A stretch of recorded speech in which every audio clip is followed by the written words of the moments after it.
Bagus Pak Ganjar, kami teruskan.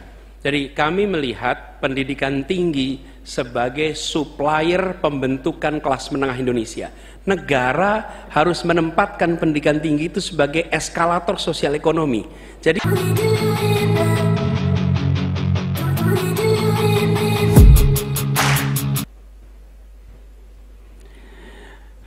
Pak Ganjar, ini pertanyaan saya terkait UKT yang mahal itu. Kampus memang seharusnya merdeka dan memerdekakan. Dan kampus merdeka itu baik, tapi bukan berarti merdeka untuk menaikkan ongkos. Bukan berarti menggunakan segala cara untuk bisa mendapatkan dana dari mahasiswanya. Nah, belakangan kita mendengar fenomena ini.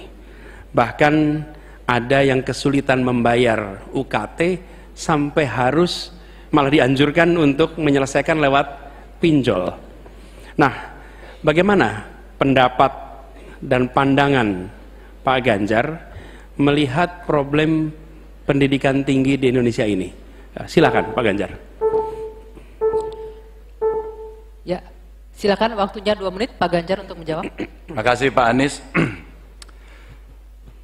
Yang pertama, hentikan liberalisasi pendidikan. Hentikan hari ini.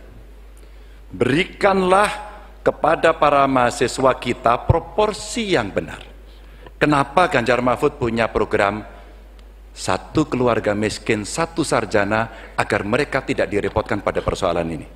Dan Pak Anies tadi betul, ikhtiar para mahasiswa hari ini agar dia tetap bisa sekolah adalah ngutang.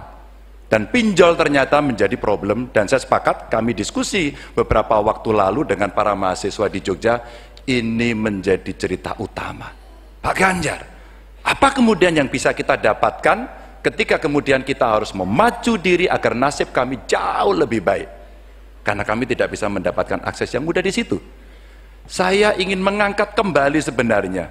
Dulu, era senior-senior saya, senior-senior kita saya kira, termasuk kakak saya sendiri, dia punya KMI kalau tidak salah waktu itu, Kredit Mahasiswa Indonesia. Dan kalau tidak salah kakak saya sampai hari ini ijazahnya tidak pernah diambil juga. Karena itu dia lulus menggunakan kredit yang sangat murah, diberikan skim oleh pemerintah, dan modelnya seperti Yarnen, bayarnya setelah panen. Panennya apa? Ketika dia sudah lulus.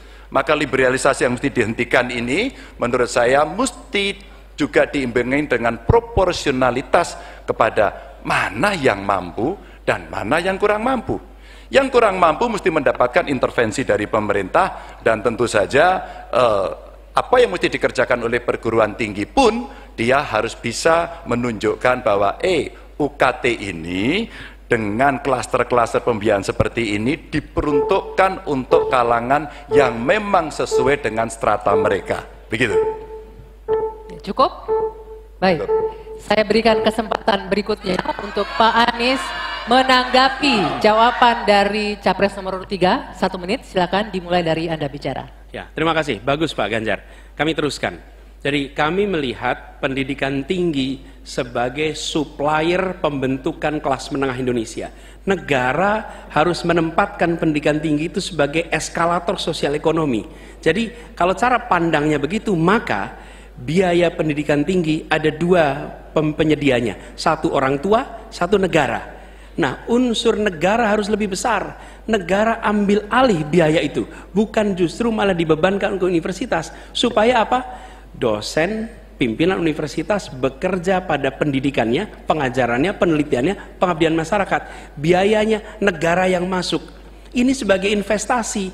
Nanti negara itu dapatnya pendapatan dari mana? Ketika mereka menjadi kelas menengah, mereka bekerja, mereka memberikan pajak bagi negara, tapi bukan pendapatan ketika mereka sedang sekolah. Jadi negara menciptakan universitas sebagai eskalator sosial ekonomi. Itu kira-kira juga dilakukan. Baik, kami berikan kesempatan terakhir untuk Capres nomor 3 memberikan tanggapan dari respon Pak Anies. Silakan Pak Ganjar, 1 menit dari Anda berbicara. Kalau kita ingin membangun dan basisnya adalah sumber daya manusia, saya kira tidak boleh diingkari bahwa betul pendidikan adalah investasi. Jangan dihitung-hitung sebagai sebuah kos. Maka kalau kemudian saya mau berbagi pengalaman di Jawa Tengah, kenapa saya cari keluarga miskin agar anaknya bisa sekolah langsung kerja. Kami mulai dari SMK karena alhamdulillah kami mampu untuk mengcover itu. Ada SMK Jateng, mereka sekolah 3 tahun dan lulus. Kami ingin tingkatkan ini. Kemana? Ke perguruan tinggi, agar mereka kemudian bisa jauh lebih baik lagi. Dengan cara itu, ruang-ruang publik kehadiran negara, khususnya dalam bidang pendidikan inilah yang bisa kita berikan kepada mereka. Hari ini yang kita tuju adalah bagaimana kebijakan ini berpihak kepada yang lemah. Apakah itu si miskin, apakah itu kelompok perempuan, apakah itu penyandang disabilitas, sehingga mereka bisa mendapatkan akses pendidikan tinggi dengan murah. Baik, silakan selanjutnya. Selanjutnya hadirin sekalian, calon presiden nomor urut 2 Bapak Prabowo Subianto kami